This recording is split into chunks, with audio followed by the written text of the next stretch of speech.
Hello, ladies and gentlemen. Welcome back to Rational Lunatic Media.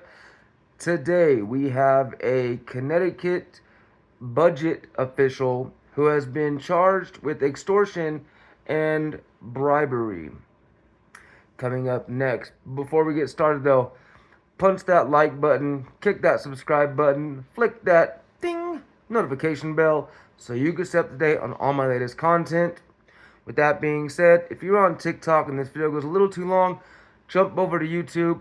2 more subscribers on YouTube and I can start going live. At least that's what YouTube tells me. I would like to start going live on there as soon as possible. So I need 2 more subscribers on YouTube. Help me out. Jump over there. Subscribe if you're on TikTok. And if you want to know about the worst of the worst, the most vicious and heinous officials, judges, cops, social workers, doing the most heinous things, click on my Patreon, linked in my YouTube. $5 a month, not safe for life news. I'll be dropping a couple stories today. One about a social worker who actually helped, tried to help a someone who was charged with child sexual trafficking. Um, a social worker, an officer, tried to help him escape. Um, Another one where a school officer actually abused a student. So yes, stories like that and more on my Patreon, $5 a month, members only. With that being said, let's dive into this story. All right, this report was written by ABT Connecticut, ABT, ABCCT. A former Connecticut budget official pleads not guilty to federal extortion and bribery charges. A former top official in Connecticut government, Ned Lamont's budget office, allegedly extorted private contractors into paying him thousands of dollars in bribes as he oversaw large blocks of state money for school construction projects, federal authorities said on Thursday. Konstantinos Costa Diamantis, a former state representative and a lawyer, appeared in federal court in Hartford in the afternoon after being arrested hours earlier at his home. He pleaded not guilty to 22 charges, including extortion, bribery, conspiracy, and false statement charges, and he was released on $500,000 bail. DeMontis has previously denied any wrongdoing.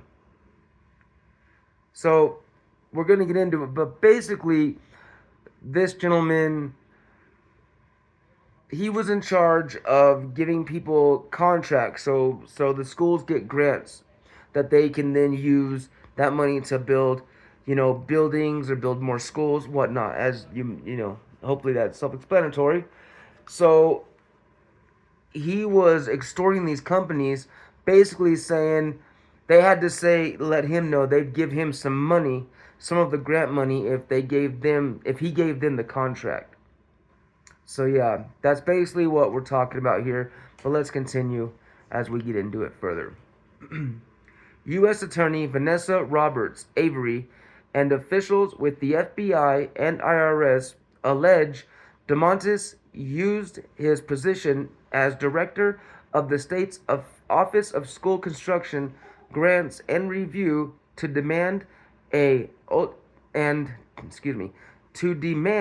ultimately receive thousands of dollars in bribes from contractors from 2018 to 2021. It was in exchange for helping the companies obtain and maintain contracts for work on multi-million-dollar state-funded school construction projects, officials said. Federal authorities on Thursday also announced that 3 executives with 2 private contractors, a masonry business, and a construction management firm pleaded guilty earlier in the week to conspiring to bribe Diamantis. So they've already got, he's pleading not guilty. But they've already got a couple companies that have went ahead and pled guilty to bribing this man, because they knew what it took to get the job, and it took bribing this man. This is what he required. That's why they call it extortion, not just bribery charges, because he, I'm pretty sure he made it known, like, or it was known, somehow he made it known what it took to get those contracts. So not only are the companies bidding to get the contract to see who could do it for the best price, they also were bidding to see who was going to give him the most money, which is just insane. Quote, constructing and renovating schools is an important and very expensive endeavor for our state and municipalities, and corruption within a program that manages and funds them adds cost, seriously erodes trust in government, and raises questions about work quality and the potential harm to students and educators in the classroom, Avery said in a statement. Diamantis and his lawyer, Vincent Provenzano, declined to comment on the allegations while leaving the courthouse. Diamantis had previously said he expected to be cleared of any wrongdoing. Quote, we just got the indictment, Provenzano said. In the 35-page indictment released Thursday, federal investigators highlighted electronic messages to show Diamantis pressured contractors to provide him with money after helping them secure state contracts. After discussing school projects in one message with Salvatore Monarca and John Duffy, the president and vice president, respectively, of Acronym Masonry Incorporated in Middlefield, Diamantis wrote that he expected a percentage of the total contract price. Quote, I am very good at what I do and always do what I say, Johnny knows, he said of Duffy, who is his former brother-in-law, and I usually work at 5% of total, just FYI. So he's telling his former brother-in-law, who's the president or vice president of this company, what he expects. He expects at least 5% of the total cost of the job. So whatever they were given to do the job, he wants 5% of that. Other messages show Diamantis telling Duffy that he needed money. At the time, his bank balance was negative $276.68, according to the indictment. After receiving a portion of the alleged, quote, agreed upon bribe, Diamantis threatened to have Acronym fired from a school project in Toland if he didn't receive the rest, saying, quote, I'm no beggar and did my part. Both Monarca and Duffy pleaded guilty to conspiracy to commit extortion. Messages were left seeking comment at their office as well as with their lawyers. Duffy's lawyer, Don Cretella, declined to comment. I mean, what would you say? If you're a lawyer and you know your client's guilty, what is there to say? What is there to comment on? Like, okay, he's guilty. We know. We're trying to fix it. So what do you want from me? What kind of press release do you want from me? You know what I mean? Anyway, the indictment said Diamantis also obtained payments and a job for his daughter at an, quote, inflated salary from Antonietta Roy, owner of Construction Advocacy Professionals. The firm received a $70,000 consulting contract for a school project in Toland about 2 months later. Roy has pleaded guilty to conspiracy to commit bribery. Her attorney, Craig Rabb, declined to comment. Diamantis of Farmington a former deputy secretary of the Office of Policy and Management, resigned on October 2021. On the same day, he was placed on paid administrative pending a misconduct investigation.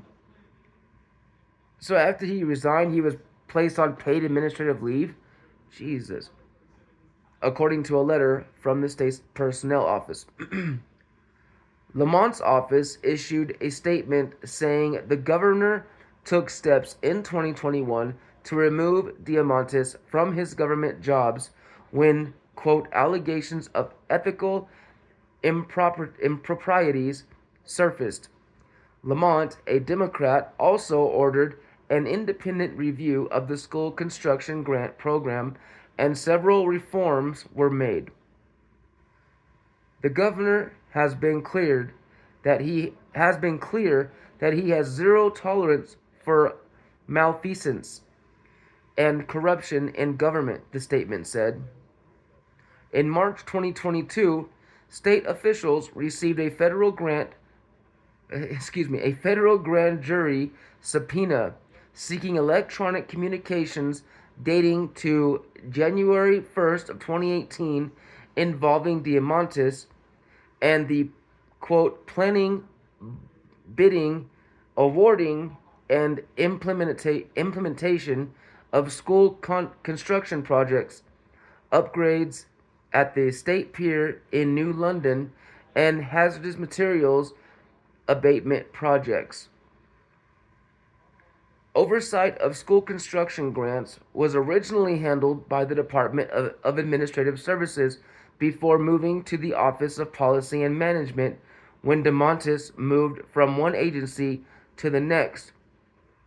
So he basically took his responsibilities as he moved agencies and kept those same responsibilities within the new agency, which wouldn't make any sense. You would think if one agency covers school grants and the lead official changes over to a different agency, then whoever takes over that other agency should take over the school grants. They shouldn't follow him. The job shouldn't, continue along. I don't know. That makes no sense. But, we are dealing with corrupt officials here. This is a normality we're used to now.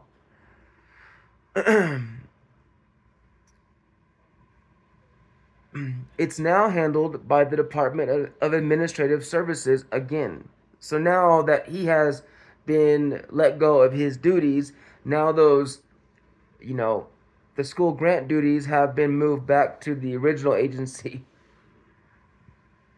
According to an indictment unsealed Thursday, the alleged bribes and extortion were related to construction work at Weaver High School and Bulkley High School in Hartford, Birch Grove Primary School in Toland, and school construction projects in New Britain.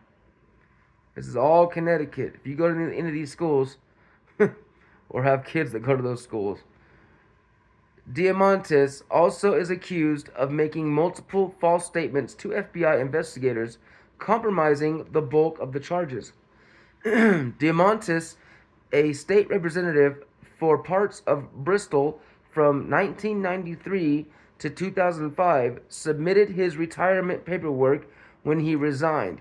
He is now earning a $72,514 a year from a state pension, according to state records. So the dude breaks the law, gets busted, and gets his retirement, $72,000 a year. Do you know how much money a month that is? Do you understand? That's like, oh gosh, let's see what's,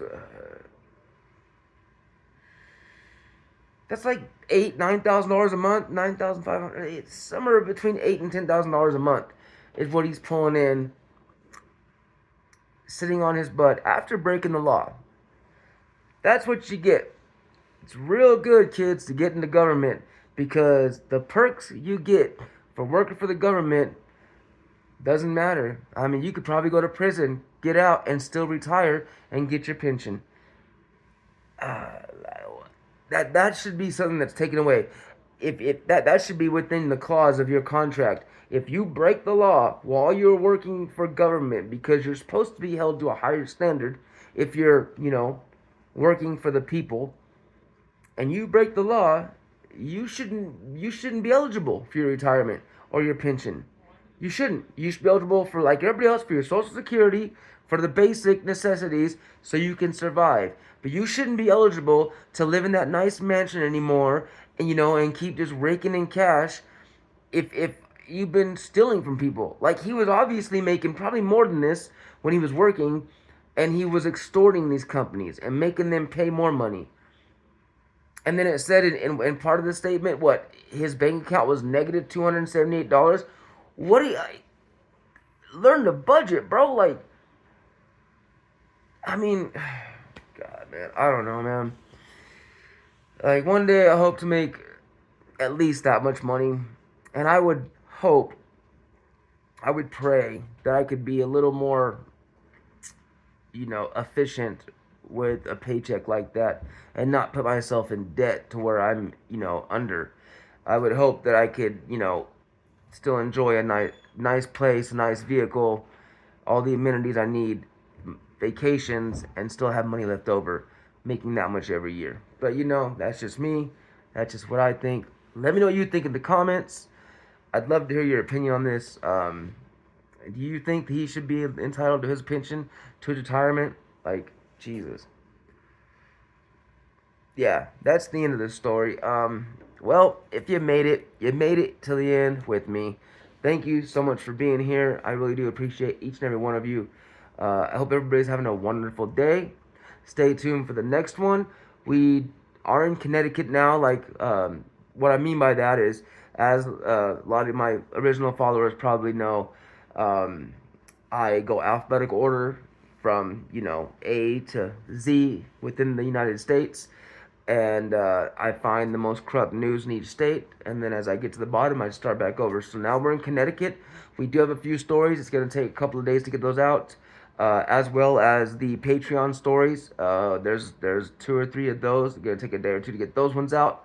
But I only do Patreon Wednesday, Thursday, and then the rest of the week is just, with my YouTubers and my TikTokers. Also, I'm on Reddit and Twitter too, but that's the same stories. They're just links to this, so not really that big of a deal. Anyway, thank you again for being here. If you haven't done it yet, hit that like, subscribe button. It helps me out. I know it's repetitive that I say it, but it really does help me out. I am trying to get my content out there as much as possible. I do want to grow this channel.